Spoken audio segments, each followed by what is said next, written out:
Hello, you're live. Energy 235, Lagan, Todd, and Zandy Sievers here.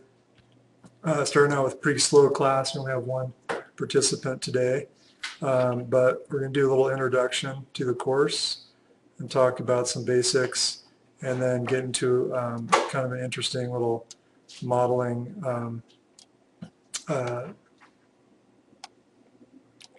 project that Lagan put together using eQuest.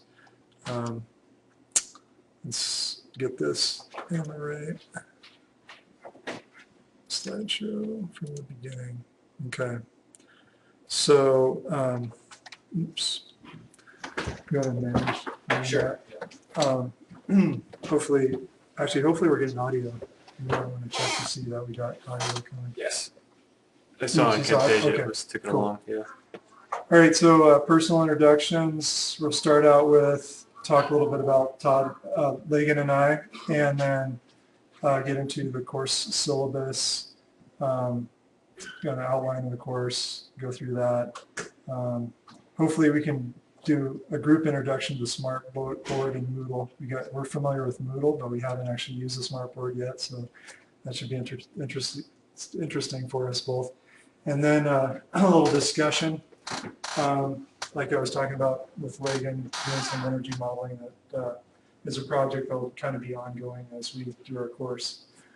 So I am Zandy Sievers, have a lot of certifications, NABCEP, PV Installation Pro, ResNet, HERS Rater, Passive House Institute US Certified Builder, and an Energy Star Home Performance Tester and Rater. I started my own company, Dwell Zero, over a year ago now. I do energy neutral design and building, as well as consultation. Also do residential IECC verification here in town, which is kind of my bread and butter, using my HERS Rater certification. Background for the last 15 years, I've been working in building and energy efficiency, did some structural drafting, and last 6 years really been focused on energy efficiency and actually PV design and install, leading to my NABCEP certification. Just kind of really interested in building and high efficiency building in particular, which is one of the main reasons why I seeked out the Passive House Certified Builder designation. I think there's a lot to offer in the Passive House movement. And it's also, I think, the future of energy code, kind of with where the energy code is going. We're seeing it push more and more for higher efficiency building. Passive House is really the pinnacle of high efficiency building. I think it's probably where code will be in the next 10 to 20 years, but it is the direction that the code is taking us currently. Lagan, you want to talk about? Yeah. I don't know, like that probably picks us up right. Okay, good. So I'm Lagan Todd. I have some similar background as Zandy. I'm commissioning authority or commissioning engineer. Sometimes as the position is termed in with some firms, but for a small group called Elkhorn Commissioning Group here in Montana. And I just started with Elkhorn a couple of weeks ago.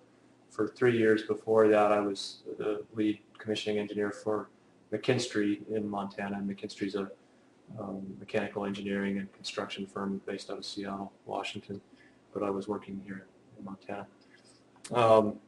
My background is in mechanical engineering. My degree is in mechanical engineering. I started on a course of biomedical engineering and then shifted gears when I was in grad school and realized that I was more interested in building energy systems. And since then, I've done a number of different things related. Like Zandy, I was a NABCEP certified PV installer, but lost my certification when I couldn't keep up with the continuing ed requirements. But that's certainly still an interest of mine. I worked for a renewable energy contractor out in Massachusetts for a few years before I started as an energy engineer with an engineering firm in Boston, working in New England and Boston area, and then eventually came back to Montana, which is my home state, and I worked for Portland Energy Conservation, Inc., which is fairly well known for their commissioning work as well as some energy consulting work. And then from there, went to McKinstry. My interests are pretty broad ranging in terms of, the context of energy and energy efficiency, energy conservation in the built environment. And I have some background too as a residential carpenter, so construction generally is also an interest of mine. That's all I'll say for now. Yeah. You make a good team. I think you should join me with my business. Yeah, we've talked about that a little bit. It might happen someday. Yeah. But I can't pay you well. Anyway, so yeah, we're going to go to the student introductions. Brian's the only one here. Brian, you want to tell us a little bit about yourself? I'm Brian Davis. I'm from Missoula. I have not around from career to career. I'm returning to school just because I got tired of social work, trying to save the world one at a time, and so I'm going into energy and trying to save it all at once. That's supposed to be a joke, but I'm dead serious, man. I think renewables is the future. It's a good investment. I think ultimately I like the idea of building energy efficiency because someday I'd like to build my own place somewhere off the grid, and I would love to know how to do it from scratch rather than try to perhaps modify an existing building. So in a nutshell, that's why I'm back in school. I personally think it's always easier to build the right building from scratch rather than take a building and try to retrofit it, because clearly every building's got its own unique issues and difficulties. And I guess one main thing is foundations, on an existing building typically aren't very well insulated, and it's hard to put insulation underneath the slab. Of course, people do insulate on top of them, but that gets complicated. But yeah, I have similar interests. I want to build my own very high efficiency, potentially net zero energy home, or net zero capable. And I also want to build them for other people. So it's kind of the direction I'm going. I guess we can't edit this. Yeah, we were going to fill this little matrix out as people went around the room and discussed what their backgrounds and interests are. But when we open it from Moodle, I guess we can't edit it. That's all right. We'll get that information as we go through the course, as we go along. But we thought it'd be nice to start out with some idea of what people's particular interests were, so that we could kind of teach to that. But we will get that one way or another. I guess it'd be nice for folks maybe to email the group as far as basic information about them, what interests them in the course. Answer some of those questions. So again, we can update that and understand where everybody's coming from. Mm-hmm. So what do we hope to teach? Well, I guess the main thing is we're going to survey career opportunities in this course. So because people are typically wanting to come into this course and do potentially some kind of a tech job in the industry. As far as that portion of the course, it's a pretty small portion. We're going to kind of brush over it, though. Clearly, a lot of the things that we're discussing in this course will help lead you into some of the positions, becoming a HERS rater, becoming BPI certified, potentially going on to seek passive house consultant or builder certification, et cetera, et cetera. It's hopefully a good background in energy efficiency to help people figure out maybe what career or the career opportunities that are out there in the field. We're going to talk about relevant codes and standards and rating systems a bit. Again, that will be, we'll go through them in one or two courses or classes, but that's not going to be necessarily the meat of the course. It'll just be, we're going to talk about how they affect energy efficiency and how energy efficiency affects the codes and standards and rating systems. Fundamental knowledge and skills related to assigned building energy efficiency. Design and construction. This course was kind of aimed at preparing people to do energy auditing work in particular. So we're going to hopefully cover the basics behind how to do an energy audit, what kind of data points you collect, the process, some energy modeling, which is kind of a direct relation to all of the points that you'll pick up in the field, we're thinking data points that you'll assess on a building in the field, and then potentially model yourself or give it to somebody else to model. Field measurements of energy efficiency related parameters and performance. That's something that's like more Legan's specialty, being a commissioner. In some contexts it is, but then, what really we're going to cover lower door testing and duct leakage testing, which is very much something you do more That's frequently than I do. So that's kind of what I think we had in mind. Yeah, with that bullet point. My understanding is more on the residential side. I think Legan's world is more the commercial side. So hopefully we'll kind of marriage those two in this course and bring the practical information from both sides for folks. But yeah, that's true. I guess I kind of forgot about. I used to think of myself as a commissioning agent, but then I don't even really understand the full extent of what Legan does. So hopefully we'll get to that. Yeah, we'll definitely talk about what we do in more detail and what other careers exist out there for folks who are interested in building efficiency. And I guess I would just say, restating or summarizing what Zandy just covered in this slide, basically going to look at, if you look at the entire timeline of the life of a building, starting with the earliest design phase and then continuing all the way through not just completion of construction, but after the building's been occupied, and then maybe many years down the road after it's initially occupied, some part of every phase of that life of a building is going to be touched on from an energy context, and that's a lot to cover, and we're very well aware of that challenge, but we're going to do our best to at least to touch on relevant topics all through that entire trajectory. Yeah, I guess another point is that, if there's specific student interests that, specific topics that some students are interested in, hopefully we can go into a little more depth in those.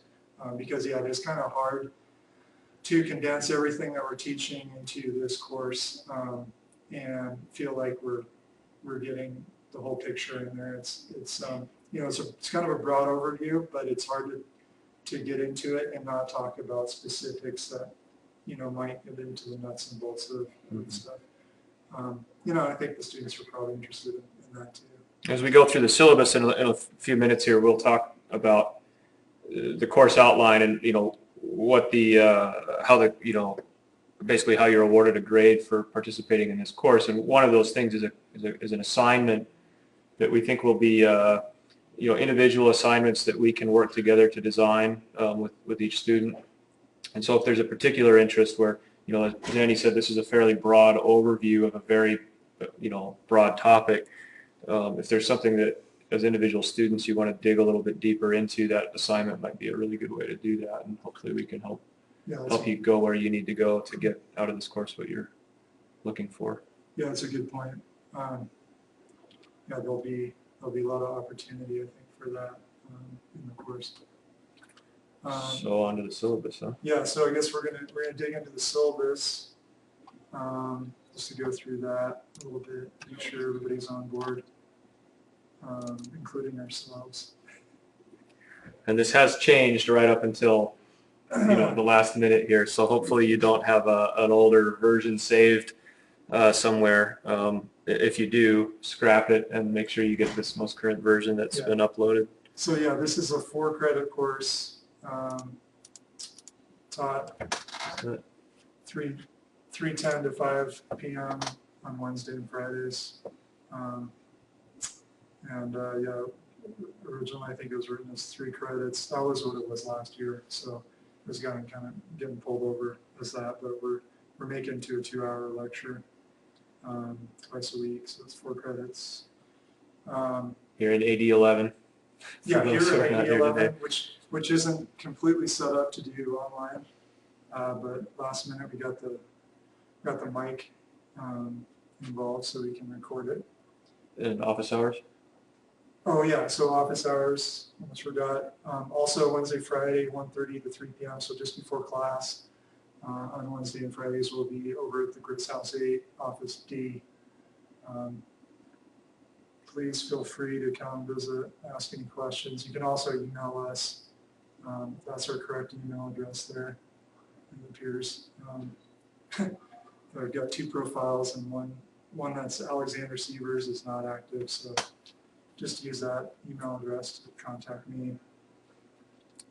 So I think we'll move right on to the outline, huh? Let's see. You can read the narrative here about the sort of narrative of the course overview and description on your own time, I think, and the course objectives for that matter. We'll pause here, I suppose, and go over some of the one text that we're using for the course. So yeah, our text is Residential Energy by John Krieger and Chris Dorsey of Saturn here in Helena. Been using this, I think, from the beginning of this course. Been using this same text in different editions, and there's still errors in it, we find. But it's a good kind of overall perspective of residential energy efficiency. This book is also used to teach the HERS course, and so it should prepare you fairly well to take the HERS exam, just going through the book and really understanding the concepts in there. And then there's some other optional manuals and ASHRAE documents. We've got these 2 ASHRAE documents actually, the 90.1 and 62.1, or 62.2, actually 62.1 is commercial ventilation manual by ASHRAE. We'll talk more about the 62.2. These are also, I think, 2013 editions, and so we're currently, our code isn't even reflecting these editions, which makes it a little bit complicated for everybody, but we'll try to give more of a general overview of them and get into the specifics of that. They have changed. This latest edition is a bit different than the previous. We can talk about that later.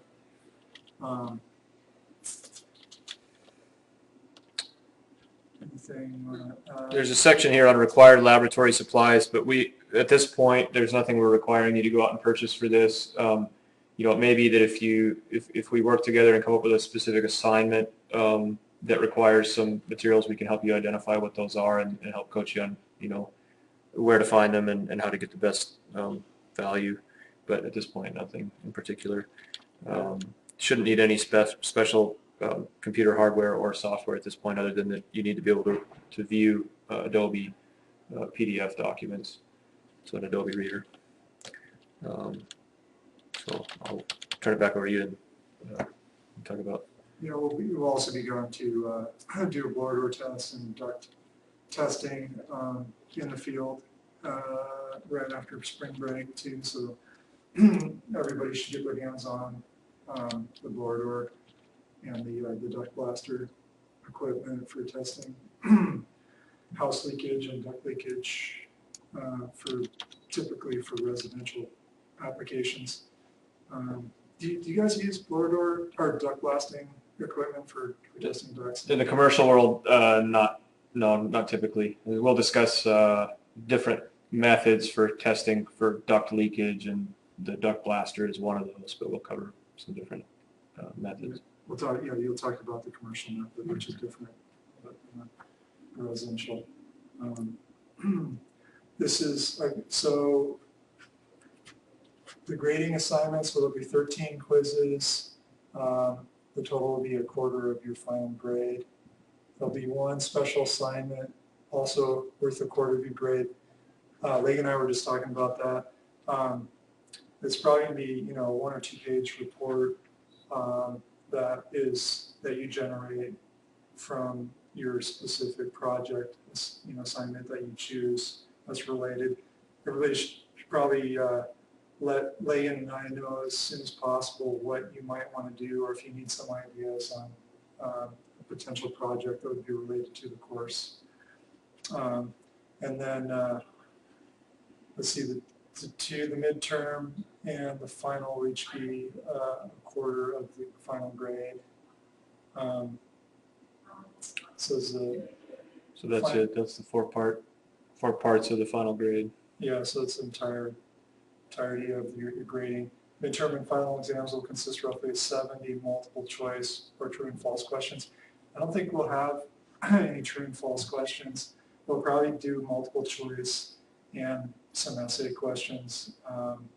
Actually, our quizzes will also put some, probably multiple choice, but also some essay questions on those too. So it's not going to be all, you submit, you get the instant report on what your score was. We'll be doing some hand grading of the quizzes as well.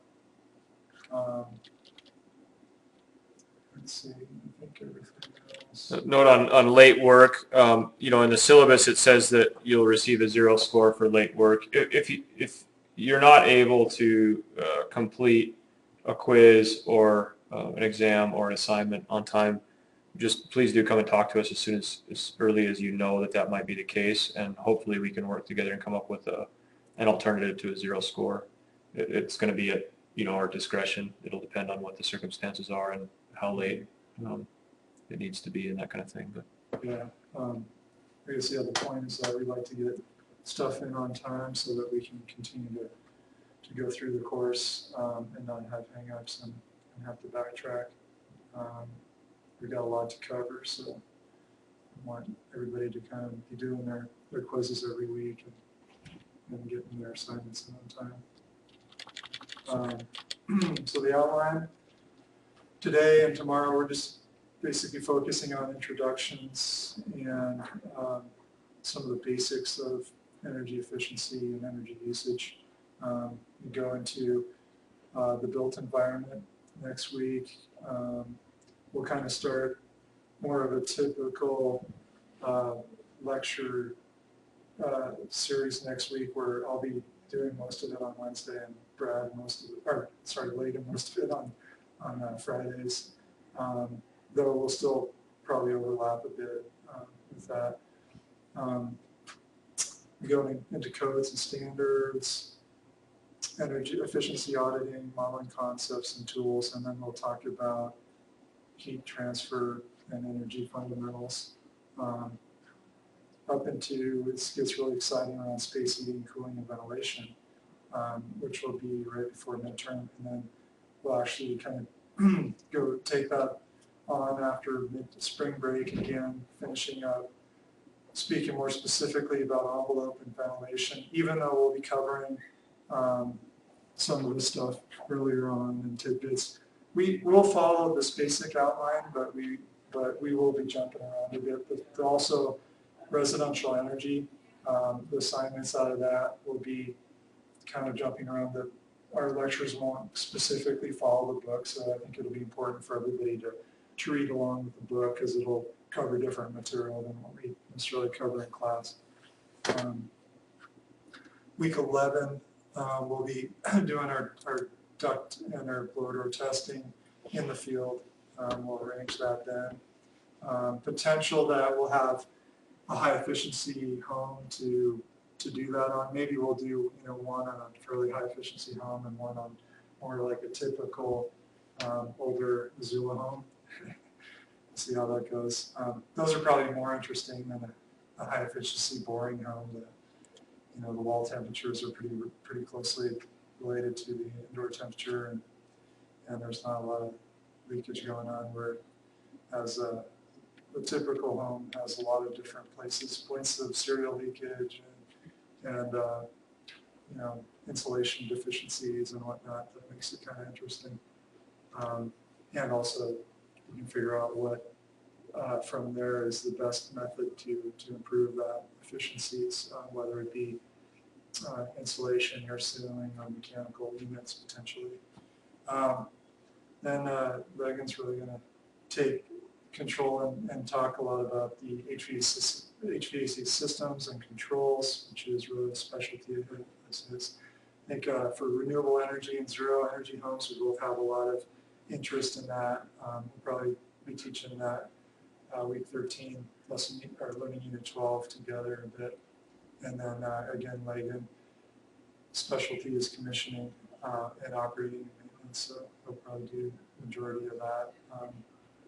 We'll both be here probably that final week as well. Wrapping up the course. Any questions, Brian? Sounds good. Okay. And again, there's things we didn't cover explicitly in the syllabus you can read on your own. We'll switch gears here, I think, and go to discussion of Moodle and just the learning management system that we're working with here. Make sure everybody has an understanding of the resources that are available within this platform and at least have the basics to be able to participate in the course and get your assignments and your quizzes turned in on time, that kind of thing. I'm kind of assuming that most people know this better than we do. Yeah, maybe. So I've just turned editing off, so this is more like what a student would see. Except for the hidden stuff on there. Right. I wonder if I can. Okay, so maybe I just give a quick tour here since I'm driving at the machine here.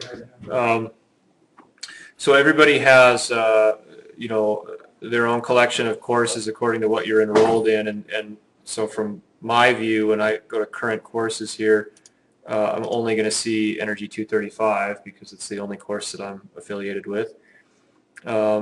Within the individual course, you'll see a roster of the course participants, and that way you can see you can find email addresses for your other course participants who you might want to communicate with. And then in this tree here, you'll see all the individual, the 15 weeks of the course, and we will be updating these as we move along through the semester with different resources and quizzes and assignments, reading assignments, etc. So shifting from this navigation tree on the left over to the main section of the screen here, we have put a little welcome message in here, and you'll see the syllabus is linked. And then we entered what we call the pre-week 1 reading assignment. This is not a required reading assignment. We just thought if anybody wanted to get a head start on some of the course material, you might read the introduction chapter in the text, in the Krieger text, residential energy. But you'll see that, if it's a PDF document, as is the syllabus, you can open that up, download it, or view it. And of course, if you download it, you can print it. With these reading assignments, I'll open this one. You're going to get sort of a separate window here that just shows you some text and depending on how complicated it is, some other criteria that might have to do with due dates and such. We should probably put on there too just a course assignment for this week. Everybody should email the whole group maybe and just talk a little bit about themselves since they were good idea. Class. So that'd be a good way to learn how to use this quick mail application as well as to help share some of that information we were talking about. So over here in the right, you'll see the quick mail application, and you can click on compose new email, and it already has available for you the email addresses of the participants in the course, and so you can select. I could email Brian and Cody, select those two, hit add. These now are the active addresses or selected recipients for this message. I could add any other email addresses that didn't exist in this list. And of course I can drag files in here to be attached to the message, compose a subject line item and a message down here. And looks like you can even create a signature if you're inclined to do that might have your contact information, etc. And then send the email. So it's not very much different than other email applications, but do know that it exists there. There must be a way to cancel this. So you can play with that, and so let's see. So we're going to have them So yeah, let's make another assignment there under week 1. Yeah, we'll. Down below that we want everybody to email a group email, and we'll just say, you know, I want you to talk about your interest in energy efficiency, building energy efficiency, and then a little bit about your background and what your goals and stuff are. So you'll see on week 1, and for at least the first lecture, week 2, we've included some sort of synopses of the individual lectures. We'll try to keep up with entering those for each week as we move along. We'll try to get those in there a little bit ahead of time. And then what will follow will be PDF copies of the lecture slides for each lecture, as we have here for week 1. Any other resources? This one is like a 2-page sort of a fact sheet from the Energy Information Administration that's relevant to the quiz. And the quiz is hidden right now. I can see it because I have that access, but a student right now would not see this quiz even grayed out as it is here. But when we will make the quizzes available, did we decide at the After Friday's class. Okay, after Friday's class, and then do before the next Wednesday's class. Okay. So that'll be the window for you guys to get the quizzes in, right? I think so. And then hopefully we can go over at the beginning of Wednesday's class if people need to do that. As far as us grading them, you know, that might be a little bit tricky if we're not going to get them in earlier than Wednesday's class, because might be able to cover the results on, or distribute the results on Friday. I kind of think that we should make the quizzes mostly multiple choice so that they can be self-graded, or they can be graded automatically. Just make it easier. We could save more of the essay questions for the exams. So bear with us. We'll figure it out. Yeah, we'll keep you posted on that. But yeah, that'll be something. And do let us know if in any way it's not working for you, and we may be able to tweak that protocol a little bit. You know, if we can potentially get quizzes out a little bit earlier than Friday, we may be able to do that. We'll just have to see how it. Yeah, my only concern with that is that we might be covering material on Friday that we want to have them now for the quiz. Sure. Yeah, I think, you know, over the weekend and until basically till Wednesday should be plenty of time to get the quiz completed.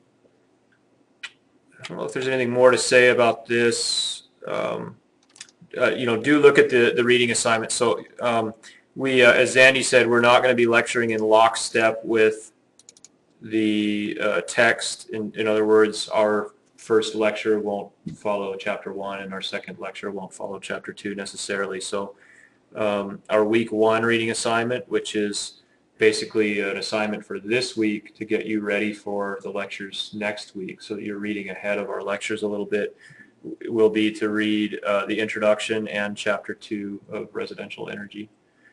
And occasionally these reading assignments may not include residential energy, the text, but may be entirely some other resource that we will provide for you. Yeah, we have a couple of those at least. And or it may be a combination. But you will find some reading assignments where it says read pages X to Y of chapter 3 and Q to Z of chapter 6. So they're not always going to be consecutive. Yeah. One way with working through the chapters in kind of different order. Anything else on this? No. So are you ready to go into the modeling? Or do we have I think so. Brian, do you have anything about the course outline or process or? No, it looks good so far. Okay. And you can be here through this whole class, but Friday. No, I have to leave in about 15 minutes, and Friday I can be here all. Oh, okay. The entire course. Okay. Got it. Okay. That's interesting. So we'll be lecturing to the computer for a while this course, but this will be good, and hopefully everybody is able to get onto the iTunes View and upload or download the video from there so they can see the kind of cool modeling exercise that we're about to go into here. Now, is there anything to say about Smartboard? There are some features of Smartboard that we're not using currently, correct? Yeah, like any of them, I think. I had some experience with it last year, but I don't dig the chalkboard too much. I don't use it too much because I find it just to be kind of messy when I get up there and write on it. Yeah. It's nice to have the computer so you can just pull up kind of whatever you want for material. You can even dig online if you want to during class to show video or see what you might want to pull from there. So in a given lecture, if we try to make use of some of these Smartboard features, I guess we'll make sure we give a little precursor 5-minute demonstration just to make sure everybody's up to speed and aware of what's going on. Yeah, it's a different setup than last year. We had a pretty nice camera that you could see the board and us lecturing in the front. And this year we just were able to get the microphone hooked up just before we started the class this time. So hopefully it'll be a little smoother in next class. But it's a work in progress. Okay, so I think we'll move into this. Now I know Brad kind of kept the Camtasia recordings down to like an hour or so, and so I don't know if we want to close and save that. Is Break that it up into chunks. not a good idea? Okay, so let's stop that. And record it.